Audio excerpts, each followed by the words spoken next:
नबी की प्रिय बेटी हजरत फातिमा रजियल्लाहु ताला अन्हु के गर्भ में आने से पहले हजरत जिब्राइल अलैहिस्सलाम रसूल सल्लल्लाहु अलैहि वसल्लम के पास उपस्थित हुए। उस समय जिब्राइल अलैहिस्सलाम के हाथ में एक जन्नती फल था। उन्होंने वह फल रसूल सल्लल्लाहु अलैहि वसल्लम को दिया और उसे खाने को कहा। नबी करीम सल्लल्लाहु अलैहि वसल्लम ने हजरत जिब्राइल अलैहिस्सलाम के विशेष आदेश का पालन करते हुए वह फल खा लिया। उस फल में एक ऐसा अद्वितीय स्वाद था जिसे उन्होंने इस दुनिया में कभी नहीं चखा था। इस घटना के कुछ ही समय बाद रसूल सल्लल्लाहु अलैहि वसल्लम की प्रिय पत्नी हजरत खदीजा रजियल्लाहु ताला अन्हु गर्भवती हो गई। कुछ समय बाद फिर से हजरत जिब्राइल अलैहिस्सलाम रसूल सल्लल्लाहु अलैहि वसल्लम के पास आए और खुशखबरी दी, हे अल्लाह के रसूल, इस बार भी आपके घर एक बेटी का जन्म होगा जो सभी स्त्रियों में श्रेष्ठ होगी। इस शुभ समाचार को सुनकर नबी करीम सल्लल्लाहु अलैहि वसल्लम हजरत खदीजा रजियल्लाहु ताला अन्हु के पास गए और उन्हें बताया, हे भाग्यशाली खदीजा, हजरत जिब्राइल अलैहिस्सलाम के माध्यम से मुझे यह पता चला है कि तुम्हारे गर्भ में एक बेटी है जो उत्कृष्ट चरित्र की धनी और मुस्लिम समाज के लिए एक आदर्श होगी। जब हजरत फातिमा रजियल्लाहु ताला अन्हु अपनी माँ के गर्भ में थीं, तो हजरत खदीजा रजियल्लाहु ताला अन्हु को कोई कष्ट नहीं होता था। जब हजरत फातिमा रजियल्लाहु ताला अन्हु का इस दुनिया में आगमन हुआ तो अचानक प्रसव पीड़ा शुरू हो गई। उस समय हजरत खदीजा रजियल्लाहु ताला अन्हु के पास मदद के लिए कोई महिला नहीं थी और वह घर में अकेली थी। फिर हजरत खदीजा रजियल्लाहु ताला अन्हु ने एक नौकरानी को अपने रिश्तेदारों के पास भेजा ताकि वे आकर उनकी मदद कर सकें। जब दासी उनके रिश्तेदारों के पास गई और उन्हें यह स्थिति बताई तो रिश्तेदारों ने आने वाले खतरे के बारे में जानने के बावजूद कोई मदद का हाथ नहीं बढ़ाया। इसका एकमात्र कारण यह था कि अम्मा जान हजरत खदीजा रजियल्लाहु ताला अन्हु ने इस्लाम धर्म को स्वीकार कर लिया था। इसी कारण प्रसव पीड़ा के संकट के समय भी कोई उनकी सहायता के लिए आगे नहीं आया। रिश्तेदारों ने दासी से कहा, अरब समाज के कई अमीर और शिक्षित युवक खदीजा से विवाह करने की उम्मीद रखते थे, लेकिन खदीजा ने उन सभी युवकों के प्रस्तावों को ठुकरा दिया और अंततः एक अशिक्षित, निर्धन और गरीब युवक मोहम्मद को अपना पति चुना। इस कार्य से उसने हमारे खानदान की इज्जत मिट्टी में मिला दी। इसके अलावा उसने उस अशिक्षित युवक मोहम्मद का नया धर्म अपनाकर हमें और भी अधिक अपमानित किया है। ऐसी स्थिति में हमारा उससे कोई संबंध नहीं हो सकता। दासी यह सब सुनकर हजरत खदीजा रजियल्लाहु ताला अन्हु के पास वापस आई और उन्हें सब कुछ बता दिया। तब हजरत खदीजा रजियल्लाहु ताला अन्हु ने मन ही मन सोचा कि इस संकट के समय में केवल अल्लाह ही मदद कर सकते हैं, उनके अलावा और कोई सहायक नहीं है। अल्लाह अगर चाहें तो एक पल में संकट से बचा सकते हैं और अगर चाहें तो अधिक गंभीर संकट में डाल सकते हैं।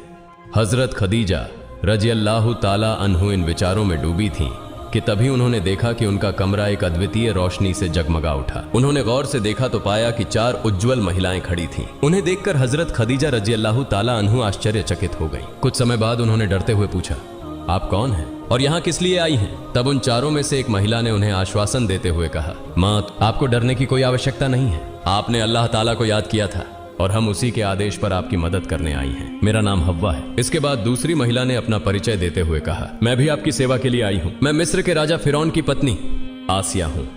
तीसरी महिला ने कहा, मैं हजरत ईसा अलैहिस्सलाम की माँ मरियम बिनते इमरान हूँ। और अंत में चौथी महिला बोली, मैं हजरत मूसा अलैहिस्सलाम की बहन कुलसूम हूँ। हम सभी अल्लाह ताला के हुक्म से आपकी मदद करने आए हैं। हजरत खदीजा रजियल्लाहु ताला अन्हु प्रसव पीड़ा के कठिन समय में उन महिलाओं को अपने पास पाकर अत्यंत प्रसन्न हुई। इसके बाद नबूवत के 5वें वर्ष में 20 जमादी उल उखरा शुक्रवार की सुबह अरब भूमि को प्रकाशमय करते हुए हजरत मोहम्मद सल्लल्लाहु अलैहि वसल्लम के पवित्र घर में हजरत फातिमा रजियल्लाहु ताला अन्हु का जन्म हुआ। उनकी मनमोहक, सुंदर, पवित्र छवि को देखकर ऐसा लगा जैसे वह स्वर्ग की एक अद्वितीय रोशनी लेकर सभी को प्रसन्न करने इस धरती पर आई हूँ। हजरत फातिमा रजियल्लाहु ताला अन्हु ने बचपन से ही सर्वश्रेष्ठ महापुरुष हजरत मोहम्मद सल्लल्लाहु अलैहि वसल्लम के आदर्शों को अपनाया। इसी कारण उनके व्यक्तित्व में रसूल सल्लल्लाहु अलैहि वसल्लम के हर गुण का संग्रह था। हजरत आयशा रजियल्लाहु ताला अन्हु ने मोमिनों से कहा था, जब मैं हजरत फातिमा तुज जौहरा रजियल्लाहु ताला अन्हु को देखती हूँ तो ऐसा लगता है कि मैं रसूल सल्लल्लाहु अलैहि वसल्लम को देख रही हूँ, क्योंकि उनके उत्कृष्ट चरित्र के सभी महान गुण हजरत फातिमा रजियल्लाहु ताला अन्हु के जीवन में दिखाई देते हैं। एक दिन रसूलुल्लाह सल्लल्लाहु अलैहि वसल्लम कहीं से अपने घर की ओर जा रहे थे। उसी समय एक खुदाद्रोही कुरैश ने उनका रास्ता रोक लिया। उसने केवल रास्ता रोका ही नहीं बल्कि वह रसूलुल्लाह सल्लल्लाहु अलैहि वसल्लम को बुरी तरह गालियां देने लगा। उसने यहाँ तक कि रसूलुल्लाह सल्लल्लाहु अलैहि वसल्लम के सिर पर धूल भी फेंकी, परंतु मानवता के महान शिक्षक और दया के प्रतीक ने कुछ नहीं कहा और चुपचाप खड़े रहे। इतनी देर में हजरत फातिमा रजियल्लाहु ताला अन्हु वहां आ गईं। जब उन्होंने यह अमानवीय दृश्य देखा तो वह चुप नहीं रह सकी। वह अपने पिता के सिर से धूल झाड़ते हुए उस खुदाद्रोही कौरैश से कहने लगी, क्या तुम इंसान हो या अमानुष? तुम्हारे अंदर मानवता का कोई अंश नहीं है। मेरे पिता ने तुम्हारा क्या बिगाड़ा है कि तुम उनके साथ इतना अमानवीय व्यवहार कर रहे हो? एक योग्य पिता की आदर्श बेटी हजरत फातिमा रजियल्लाहु ताला अन्हु की फटकार सुनकर वह खुदाद्रोही कौरैश शर्मिंदा होकर बिना कुछ कहे वहां से चला गया। इसी तरह एक और घटना में जब रसूलुल्लाह सल्लल्लाहु अलैहि वसल्लम काबा के सामने नमाज पढ़ रहे थे, ऐसे समय में एक समूह खुदाद्रोही कौरैश पास खड़े होकर हजरत रसूलुल्लाह सल्लल्लाहु अलैहि वसल्लम को गालियां दे रहे थे। जब रसूलुल्लाह सल्लल्लाहु अलैहि वसल्लम नमाज में सजदे में गए, तभी कौरैश के लोगों ने एक ऊंट की आंतें और गंदगी लाकर उनके सिर पर डाल दी। एक पल में उनके कपड़े गंदे हो गए और आंतों के भारी बोझ के कारण वह अपना सिर नहीं उठा सके। इस दृश्य को देखकर कौरैश के लोग जोर जोर से हंसने लगे। हजरत फातिमा रजियल्लाहु ताला अन्हु को जब यह खबर मिली तो वह तुरंत वहां पहुंची और अपने पिता की इस स्थिति को देखकर खुद को नियंत्रित नहीं कर पाई। उन्होंने रोते हुए रसूलुल्लाह सल्लल्लाहु अलैहि वसल्लम के सिर से वह गंदगी साफ कर दी। आंतें साफ करने के बाद भी उनका गुस्सा ठंडा नहीं हुआ, बल्कि वह अपने पिता के पास खड़ी होकर कौरैश के उन लोगों को कड़ी फटकार लगाने लगी। हजरत फातिमा रजियल्लाहु ताला अन्हु की कड़ी बातों को सुनकर खुदाद्रोही कौरैश शर्मिंदा होकर वहां से चले गए। इसी तरह ऐतिहासिक उहुद की लड़ाई के दौरान काफिरों ने पत्थर मारकर रसूलुल्लाह सल्लल्लाहु अलैहि वसल्लम को जमीन पर गिरा दिया। पत्थरों की चोट से उनके पवित्र दांत टूट गए। जब हजरत फातिमा रजियल्लाहु ताला अन्हु को यह खबर मिली कि उनके पिता घायल हो गए हैं तो वह बेचैन हो उठी। अपने छोटे बेटे हजरत हसन रजियल्लाहु ताला अन्हु को छोड़कर कुछ मुस्लिम महिलाओं के साथ वह उहुद के मैदान में पहुंच गईं। वहां पहुंचकर उन्होंने देखा कि उनके पिता के पवित्र दांत और माथे से लगातार खून बह रहा है और वह बेहोश होकर जमीन पर पड़े हुए हैं। इस दिल दहला देने वाले दृश्य को देखकर हजरत फातिमा रजियल्लाहु ताला अन्हु ने रसूलुल्लाह सल्लल्लाहु अलैहि वसल्लम का पवित्र सिर अपने आंचल पर उठा लिया और उनकी आंखों से बहते आंसू उनके सीने को भिगोने लगे। इस्लाम के वीर योद्धा हजरत अली रजियल्लाहु ताला अन्हु ढाल में पानी लाए और हजरत फातिमा रजियल्लाहु ताला अन्हु ने अपने पिता के घावों को साफ किया। फिर उन्होंने सूखे पेड़ की पत्तियां लेकर उनके घाव पर मरहम लगाया। इस तरह की कई घटनाएं उनके जीवन में घटित हुई, जिनमें जब भी उनके माता पिता किसी कठिनाई में होते, हजरत फातिमा रजियल्लाहु ताला अन्हु खुद को संभाल नहीं पाती थी। यही कारण था कि नबी करीम सल्लल्लाहु अलैहि वसल्लम अपनी इस प्यारी बेटी से अत्यधिक प्रेम करते थे। यहाँ तक कि वह अपने सहाबियों से कहा करते थे, मेरी प्यारी बेटी हजरत फातिमा मेरे जिगर का टुकड़ा है। जिसने उसे नाराज किया उसने मुझे नाराज किया। याद रखना, जिसने उसे दुख पहुंचाया और मेरे साथ संबंध खराब किया। उम्मुल मोमिनीन हजरत आयशा रजियल्लाहु ताला अन्हा कहती हैं, अगर मुझे हजरत फातिमा रजियल्लाहु ताला अन्हा के सिर के एक गुच्छे बाल की भी मर्यादा मिलती तो मैं खुद को धन्य समझती। हजरत फातिमा रजियल्लाहु ताला अन्हा की बड़ी बहनों की शादी के बाद वह अपने माता पिता के घर में एकमात्र संतान थी, जिन्हें अत्यधिक स्नेह और ममता प्राप्त थी। माता पिता दोनों का प्यार पाकर हजरत फातिमा रजियल्लाहु ताला अन्हा खुशी खुशी अपना जीवन बिता रही थी। लेकिन यह खुशी ज्यादा दिन तक नहीं रही, क्योंकि हजरत खदीजा रजियल्लाहु ताला अन्हा विभिन्न बीमारियों से अत्यधिक कमजोर हो गई। एक तरफ बुढ़ापा, दूसरी तरफ अलग अलग बीमारियां, जिनकी वजह से उनका शरीर धीरे धीरे कमजोर होता गया। हजरत खदीजा रजियल्लाहु ताला अन्हा इस बात का दुख मनाती कि वह बीमारी के कारण रसूलुल्लाह सल्लल्लाहु अलैहि वसल्लम की सेवा नहीं कर पा रही थी और रोते हुए आवाज में अल्लाह से कहती, हे अल्लाह, मैं अपनी जिंदगी के अंतिम छोर पर पहुंच गई हूँ। मुझे अपनी जिंदगी से कोई मोह नहीं है, लेकिन मेरा अफसोस यह है कि जिंदगी के आखिरी पलों में रसूल सल्लल्लाहु अलैहि वसल्लम की सेवा का मौका मुझसे छिन गया। मेरे जैसी दुर्भाग्यशाली महिला इस दुनिया में और कोई नहीं होगी। हजरत खदीजा रजियल्लाहु ताला अन्हा की भावनाओं से भरी आवाज सुनकर किशोरी बेटी हजरत फातिमा रजियल्लाहु ताला अन्हा ने अपनी माँ के दिल का छिपा हुआ दर्द समझ लिया था। किशोरी फातिमा ने हजरत खदीजा रजियल्लाहु ताला अन्हा से कहा, अम्मा जान, आप चिंता न करें, आपकी जगह मैं फातिमा हमेशा अब्बा जान की सेवा और देखभाल करूंगी जब तक मैं जिंदा हूँ। अब्बा जान की सेवा में कोई कमी नहीं होगी। मृत्यु के करीब पहुंच चुकी हजरत खदीजा रजियल्लाहु ताला अन्हा अपनी बेटी की बात सुनकर बेहद खुश हुई। उन्होंने मुस्कुराते हुए अपनी बेटी से कहा, हे फातिमा, तुम मेरी जान हो। जब मैं इस दुनिया से चली जाऊं तो दुख मत करना, बल्कि मेरी मगफिरत के लिए हमेशा दुआ करना। लेकिन तुमसे मेरी खास गुजारिश है कि मेरे जाने के बाद तुम्हारे अब्बा की सेवा और देखभाल की जिम्मेदारी तुम संभालना। याद रखना, तुम्हारे अब्बा की सेवा करने से तुमको दोनों जहां में भलाई प्राप्त होगी। मैं रहमान और रहीम अल्लाह से दुआ करती हूँ कि वह तुम्हें तुम्हारे पिताजी की सेवा करने का मौका दे और इसके बदले में अल्लाह तुम्हें तमाम मानवता में श्रेष्ठता का दर्जा प्रदान करे। तुम्हारी प्रतिष्ठा और यश इस धरती पर सदैव अटल रहे। जब हजरत फातिमा रजी अल्लाह ताला अन्हा की उम्र मात्र 11 साल थी, तभी उनकी मां हजरत खदीजा तुल कुबरा रजी अल्लाह ताला अन्हा का इंतेकाल हो गया। अम्मा जान खदीजा रजी अल्लाह ताला अन्हा के बिछड़ने के बाद नबी करीम सल्लल्लाहु अलैहि वसल्लम खुद को स्थिर नहीं रख सके। ऐसा लगा मानो रसूल सल्लल्लाहु अलैहि वसल्लम का दिल टूटकर बिखर गया हो। दूसरी तरफ मां से बिछड़ी हुई हजरत फातिमा रजी अल्लाह ताला अन्हा सुख दुहक में एकदम टूट गई, क्योंकि हजरत खदीजा रजी अल्लाह ताला अन्हा अपनी इस बेटी को दिल की गहराइयों से प्यार करती थी और फातिमा रजी अल्लाह ताला अन्हा भी उन्हें जान से ज्यादा चाहती। एक बार फातिमा रजी अल्लाह ताला अन्हा ने मां की याद में रोते हुए नबी करीम सल्लल्लाहु अलैहि वसल्लम से कहा, अब्बा जान, जब भी मुझे अम्मा जान की याद आती है तो मुझे कुछ भी अच्छा नहीं लगता। आप हजरत जिब्राइल अलैहिस्सलाम से पूछिए कि मेरी अम्मा जान कैसी हैं। मां से बिछड़ी हुई हजरत फातिमा रजी अल्लाह ताला अन्हा की यह बात सुनकर रसूल सल्लल्लाहु अलैहि वसल्लम के दिल में गहरी चोट लगी।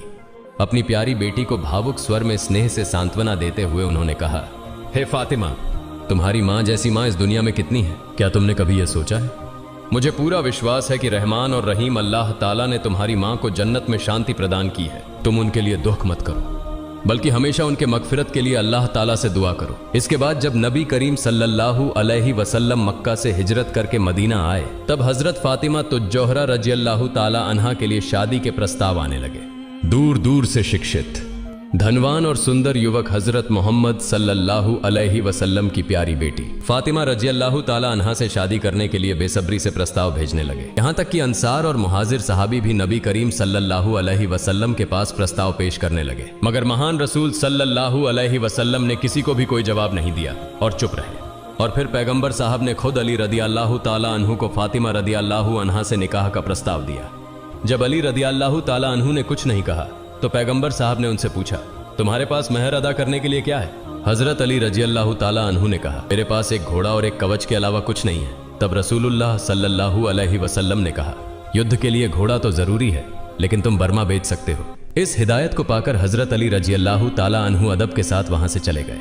अगले दिन जब हजरत अली रजी अल्लाह ताला अन्हु को बर्मा के लिए कोई उपयुक्त खरीदार नहीं मिला, तो वह बर्मा लेकर नबी करीम सल्लल्लाहु अलैहि वसल्लम के दरबार में हाजिर हुए। उसी समय जब हजरत अली रजी अल्लाह ताला अन्हु बर्मा लेकर हाजिर हुए, तो रसूलुल्लाह सल्लल्लाहु अलैहि वसल्लम के दरबार में हजरत अबू बकर सिद्दीक रजी अल्लाह ताला अन्हु, हजरत उमर रजी अल्लाह ताला अन्हु और हजरत उस्मान रजी अल्लाह ताला अन्हु समेत कई अन्य सहाबा मौजूद थे। तब रसूलुल्लाह सल्लल्लाहु अलैहि वसल्लम ने सभी सहाबाओं से मुखातिब होकर पूछा, क्या तुम में से कोई ऐसा है जो हजरत अली रजी अल्लाह ताला अन्हु से उचित मूल्य देकर यह बर्मा खरीद सकता है? रसूलुल्लाह सल्लल्लाहु अलैहि वसल्लम की बात सुनते ही बिना देर किए हजरत उस्मान रजी अल्लाह ताला अन्हु ने कहा, है अल्लाह के रसूल, मैं इसे 400 दिरहम में खरीदना चाहता हूँ। हजरत उस्मान रजी अल्लाह ताला अन्हु की पेशकश को स्वीकार करते हुए रसूलुल्लाह सल्लल्लाहु अलैहि वसल्लम ने बर्मा उन्हें सौंप दिया। हजरत उस्मान रजी अल्लाह ताला अन्हु ने खुशी खुशी बर्मा खरीद कर रसूलुल्लाह सल्लल्लाहु अलैहि वसल्लम को 400 दिरहम नकद दिए। फिर रसूलुल्लाह सल्लल्लाहु अलैहि वसल्लम ने वह धनराशि हजरत अली रजी अल्लाह ताला अन्हु को दी। इसके बाद रसूल सल्लल्लाहु अलैहि वसल्लम के आदेशानुसार हजरत अली रजी अल्लाह ताला अन्हु मस्जिद में आए। नबी करीम सल्लल्लाहु अलैहि वसल्लम ने खुद निकाह का खुतबा पढ़ा। खुतबा समाप्त करने के बाद रसूल सल्लल्लाहु अलैहि वसल्लम ने उपस्थित सहाबाओं से कहा, तुम सभी गवाह रहो, मैं अपनी बेटी फातिमा को 400 दिरहम मेहर के बदले अली इब्न अबी तालिब के साथ निकाह कर रहा हूँ। फिर रसूलुल्लाह सल्लल्लाहु अलैहि वसल्लम ने हजरत अली रजी अल्लाह ताला अन्हु से मुखातिब होकर कहा, मैं अपनी बेटी फातिमा तुज जहरा को 400 दिरहम मेहर के बदले तुम्हारे साथ निकाह में देता हूँ, क्या तुम इसे कबूल करते हो? क्या कहो? हजरत अली रजी अल्लाह ताला अन्हु ने अल्हम्दुलिल्लाह कहकर इसे कबूल कर लिया। निकाह की रस्म पूरी होने के बाद रसूलुल्लाह सल्लल्लाहु अलैहि वसल्लम अपने प्यारे दामाद हजरत अली रजी अल्लाह ताला अन्हु को अपने हिजरे में ले गए।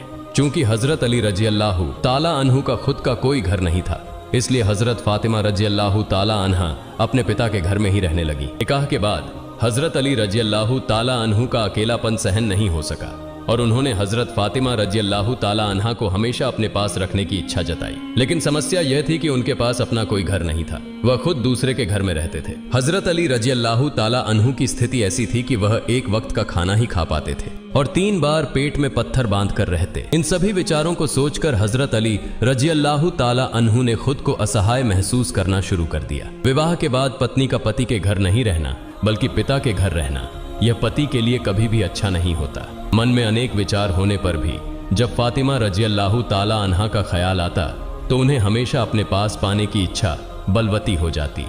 इसलिए हजरत अली रजियल्लाहु ताला अन्हु ने मन में ठान लिया कि चाहे जिस तरह से हो वह अपनी पत्नी को अपने घर ले आएंगे। अंततः हजरत अली रजियल्लाहु ताला अन्हु ने अपनी प्रिय पत्नी हजरत फातिमा रजियल्लाहु ताला अन्हा के साथ स्वतंत्रता से घर बसाने के लिए एक घर किराए पर लिया। लेकिन मन में आशा का जाल बुनने के बावजूद बेहद शर्मीले हजरत अली रजियल्लाहु ताला अन्हु रसूलुल्लाह सल्लल्लाहु अलैहि वसल्लम के पास जाकर नहीं कह सके कि आपकी दिल के टुकड़े को आपके घर से मेरे किराए के छोटे से घर में ले जाने की अनुमति दें। हजरत अली रजियल्लाहु ताला अन्हु हमेशा फातिमा रजियल्लाहु ताला अन्हा को अपने घर लाने के बारे में गहरी सोच में डूबे रहते थे। एक समय पर हजरत अली रजियल्लाहु ताला अन्हु के छोटे भाई हजरत अकील रजियल्लाहु ताला अन्हु ने अपने भाई की मनोदशा को देखकर समझा, जिसके कारण उन्होंने एक दिन अपने भाई से कहा, मेरी दिली ख्वाहिश है कि आप अपनी पत्नी को अपने घर ले आइए। भाई की बात सुनकर हजरत अली रजियल्लाहु ताला अन्हु ने रसूलुल्लाह सल्लल्लाहु अलैहि वसल्लम की अनुमति का जिक्र किया। अकील रजियल्लाहु ताला अन्हु की ऐसी बातें सुनकर हजरत अली रजियल्लाहु ताला अन्हु को लेकर उम्मुल मोमिनीन हजरत आयशा रजियल्लाहु ताला अन्हा के घर चले गए। अकील के मुंह से हजरत अली रजियल्लाहु ताला अन्हु की इच्छा की बातें सुनकर हजरत आयशा रजियल्लाहु ताला अन्हा रसूलुल्लाह सल्लल्लाहु अलैहि वसल्लम के दरबार में हाजिर हुई। हजरत आयशा रजियल्लाहु ताला अन्हा सलाम देकर नबी करीम सल्लल्लाहु अलैहि वसल्लम से कहने लगी, आपके चचाजाद भाई हजरत अली रजियल्लाहु ताला अन्हु आपकी दिल के टुकड़े वाली बेटी और उनकी पत्नी हजरत फातिमा रजियल्लाहु ताला अन्हा को अपने घर ले जाने के लिए इच्छुक हैं। लेकिन हजरत अली रजियल्लाहु ताला अन्हु बहुत शर्मीले हैं, इसलिए इस बारे में आपको बताने का साहस नहीं जुटा पा रहे हैं। हजरत आयशा रजियल्लाहु ताला अन्हा की बातें सुनकर हजरत अली रजियल्लाहु ताला अन्हु को खास तौर पर नबी करीम सल्लल्लाहु अलैहि वसल्लम के सामने हाजिर होने के लिए कहा। शर्मीले हजरत अली रजियल्लाहु ताला अन्हु अदब से उनके सामने आए। हजरत अली रजियल्लाहु ताला अन्हु को देखकर रसूलुल्लाह सल्लल्लाहु अलैहि वसल्लम ने कहा, ए अली, तुम्हारी क्या इच्छा है कि मैं तुम्हारी पत्नी फातिमा को अपने घर से विदा कर दूं? तब हजरत अली रजियल्लाहु ताला अन्हु ने अदब के साथ विनम्रता से कहा, या रसूल अल्लाह, मेरी एक ही अर्जी है। हजरत अली रजियल्लाहु ताला अन्हु की बात सुनकर रसूलुल्लाह सल्लल्लाहु अलैहि वसल्लम ने कुछ दिरहम उनके हाथ में देते हुए कहा, बाजार से आटा, पनीर, घी आदि खरीद लाओ। इसके बाद हजरत अली रजियल्लाहु ताला अन्हु बाजार से सामान लेकर आए। फिर रसूलुल्लाह सल्लल्लाहु अलैहि वसल्लम ने अपने हाथ से रोटी के साथ पनीर, घी आदि मिलाकर एक प्रकार का स्वादिष्ट भोजन तैयार किया और उपस्थित सभी को खिलाया। एक प्याले में बचा हुआ भोजन भरकर उन्होंने कहा, यह तुम्हारी पत्नी और उसके पति के लिए है। इसके बाद रसूलुल्लाह सल्लल्लाहु अलैहि वसल्लम के आदेश पर फातिमा रजियल्लाहु ताला अन्हा को बुलाया गया। नबी करीम सल्लल्लाहु अलैहि वसल्लम ने फातिमा रजियल्लाहु ताला अन्हा को हजरत अली रजियल्लाहु ताला अन्हु के हाथों में सौंपते हुए कहा, हे अली, तुम्हारे लिए मात्रहारा दिल का टुकड़ा, नेत्रों की जौहरी फातिमा, कल्याण का कारण बने। फिर फातिमा रजियल्लाहु ताला अन्हा की ओर भावुकता से कहा, हे फातिमा, तुम्हारा पति मेरे दामाद हजरत अली हर दृष्टि से प्रशंसा के योग्य है। अब तुम दोनों के बीच मधुर संबंध स्थापित करें और अपने घर जाकर बसें। रसूलुल्लाह सल्लल्लाहु अलैहि वसल्लम के आदेश और दुआ लेकर हजरत फातिमा रजियल्लाहु ताला अन्हा हजरत अली रजियल्लाहु ताला अन्हु के साथ गई। अगले दिन सुबह अल्लाह के रसूल सल्लल्लाहु अलैहि वसल्लम आए और हजरत अली रजियल्लाहु ताला अन्हु को सामने आने के लिए कहा, इसलिए हजरत अली रजियल्लाहु ताला अन्हु सामने आ गए। फिर रसूलुल्लाह सल्लल्लाहु अलैहि वसल्लम ने हजरत अली रजियल्लाहु ताला अन्हु के शरीर पर पानी छिड़क कर दुआ की। उसके बाद हजरत फातिमा रजियल्लाहु ताला अन्हा को बुलाया। बहुत शर्माते हुए रसूलुल्लाह सल्लल्लाहु अलैहि वसल्लम की बेटी हजरत फातिमा रजियल्लाहु ताला अन्हा उनके सामने आई। रसूलुल्लाह सल्लल्लाहु अलैहि वसल्लम ने फातिमा से कहा, माँ, तुम धन्य हो, कभी भी अपने पति के आदेश का उल्लंघन या अवहेलना मत करना। उसके सुख दुख में समान भागीदार रहकर उसकी सेवा में खुद को समर्पित रखना। माँ, याद रखना कि कियामत के दिन लोगों में से अधिकांश महिलाएं दोजख में होंगी और उनमें से अधिकांश महिलाएं अपने पति के आदेश का उल्लंघन करने वाली होंगी। हमेशा यह बात ध्यान में रखते हुए अपने पति के घर रहना और कभी भी किसी मामले में अपने पति पर दबाव मत डालना। हालांकि मैं जानता हूं कि हजरत अली गरीब, शिक्षित और ज्ञानी व्यक्ति हैं। वह कभी ऐसी कोई बात नहीं करेंगे जिससे तुमको उनके व्यवहार में दुख हो, और सैकड़ों दुखों के बीच भी वह तुम्हारे हंसते चेहरे को देखना चाहते हैं। माँ, ध्यान रखना कि अगर पति अपनी पत्नी का उदास चेहरा देखता है तो यह दुख किसी और चीज में नहीं पाया जा सकता। पति के साथ हर जगह आदब के साथ हंसते मुस्कुराते हुए बातें करो। जिस पत्नी पर उसका पति असंतुष्ट होता है उस पत्नी पर अल्लाह ताला भी असंतुष्ट होते हैं। ऐसे सलाह देने वाले शब्द कहकर अल्लाह के रसूल सल्लल्लाहु अलैहि वसल्लम वहां से चले गए। प्रिय दोस्तों, आज के लिए इतना ही। हजरत फातिमा रजियल्लाहु ताला अन्हा के जीवन के महत्वपूर्ण विषयों पर अगले पाठ के लिए यदि आप चाहें तो कमेंट बॉक्स में जरूर लिखें। इंशाअल्लाह जल्द ही इस वीडियो के अगले भाग के साथ उपस्थित होऊंगा।